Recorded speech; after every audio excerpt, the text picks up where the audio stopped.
बहुत धन्यवाद। आदरणीय बड़े भाई प्रवीण शंकर कपूर जी, आदरणीय राघव मंडल जी, यहाँ पर उपस्थित मीडिया के सभी बंधु, आपके माध्यम से जनता तक एक बहुत महत्वपूर्ण बात पहुंचाना चाहती हूँ। पिछले दिनों से दिल्ली की जनता के जन आक्रोश की अभिव्यक्ति आपको माननीय केजरीवाल जी पर, आम आदमी पार्टी के विभिन्न विधायकों पर, उनके मंत्रियों पर, उनकी पदयात्राओं में काले झंडे और नारेबाजी के थ्रू दिखने को मिलेगी। ये जो जनता का आक्रोश है, इसकी अभिव्यक्ति की सीधी सीधी वजह है निष्कर्मता आम आदमी पार्टी सरकार की। एक दशक से यहाँ पर सत्ता तो जरूर भोग रही है आम आदमी पार्टी की सरकार, लेकिन ना माननीय केजरीवाल जी, ना उनका कोई विधायक, ना माननीय मुख्यमंत्री आतिशी जी, ना आम आदमी पार्टी यहाँ पर जनता के लिए कुछ कर राजी है। चुनाव हुआ, जनता ने अपना जनादेश उनको दिया, लेकिन उसके बाद क्या हुआ?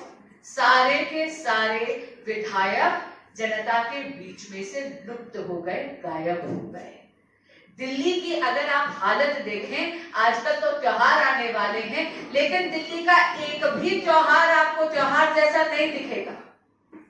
मई से लेकर और अब अक्टूबर आ गई है, मैं खुद अपने अनुभव से बोल रही हूँ, दिल्ली में पानी की, पीने के पानी की ऐसी किल्लत है, कॉन्स्टिट्यूएंसी के अलग अलग लोग अभी भी पानी के टैंकर के लिए त्राहिमाम कर रहे हैं। 2 बूंद पानी के लिए दिल्ली तरसती है गर्मी में, लेकिन वही जैसे ही वर्षा ऋतु आती है तो दिल्ली डूब जाती है। आजकल आपने भी देखा है सड़कों की क्या खस्ता हालत हो रखी है, इतना ज्यादा ट्रैफिक जाम हो रखा है। दिल्ली में त्योहार के नाम पर भी दिल्ली बेहाल हो रखी है।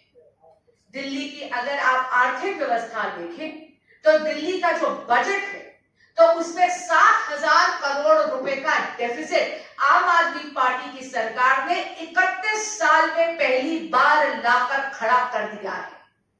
दिल्ली में अस्पतालों की मरम्मत, नया कोर्ट प्रेमिसेस या किसी भी प्रकार के बड़े इंफ्रास्ट्रक्चर प्रोजेक्ट में आप आगे प्रगति कर ही नहीं सकते, क्योंकि माननीय आतिशी जी जो न केवल दिल्ली की मुख्यमंत्री है लेकिन दिल्ली की वित्त मंत्री भी हैं, उन्होंने बजट में इसका प्रावधान ही नहीं करा। इस सब के चलते यह स्वाभाविक है कि जनता अब ये जो विधायक और माननीय केजरीवाल जी आगामी चुनाव को चलते चुनावी जुमलों के तौर पर अलग अलग पदयात्राएं निकालने का प्रयास कर रहे हैं, स्वाभाविक सी बात है कि इस पे जनता अपना आक्रोश जरूर निकालेगी। लेकिन आपको मैं इतना जरूर बता दूं कि भाजपा बहुत ही सकारात्मक राजनीति में विश्वास रखती है। ये दोषारोपण जो आम आदमी पार्टी के विधायक और उनके मंत्री कर रहे हैं, ये सरासर बेबुनियाद है।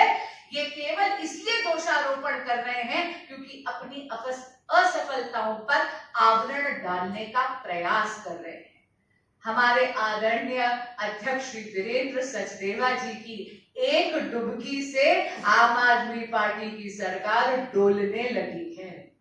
एक डुबकी यमुना जी में भाजपाइयों ने ली और आम आदमी पार्टी की सरकार डूबने लगी। क्यों?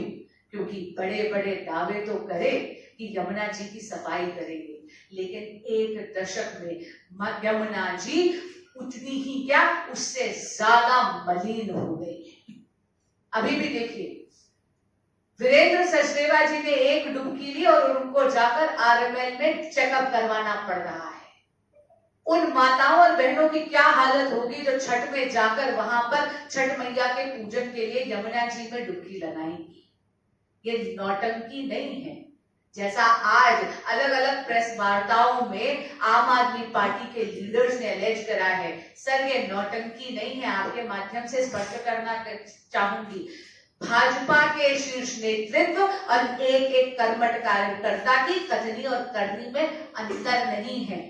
हमने तो यमुना जी को साफ करने का संकल्प लेते हुए वो डुबकी लगाई थी और ये संकल्प कर दी है कि आने वाले विधानसभा चुनाव में जैसे ही भाजपा की सरकार का चयन होगा तो आते ही हम यहाँ पर यमुना ट्राइब्यूनल का गठन जरूर करेंगे। इतना जरूर कहूंगी कि दिल्ली अभी भी अरविंद केजरीवाल जी और आम आदमी पार्टी की सरकार के टूटे हुए वादों का दंश सह रही है। दिल्ली आम आदमी पार्टी के सरकार को अपना ये जन आक्रोश व्यक्त करते हुए कह रही है कि दिल्ली अब बहाने नहीं बदलाव चाहती है, प्रचार नहीं परिणाम चाहती है। और इसीलिए आप देखिएगा आने वाले विधानसभा के चुनाव में दिल्ली प्रगति के पथ पर तभी अग्रसर होगी जब यहां पर भी भाजपा की डबल इंजन की सरकार का जलवा होगा। धन्यवाद।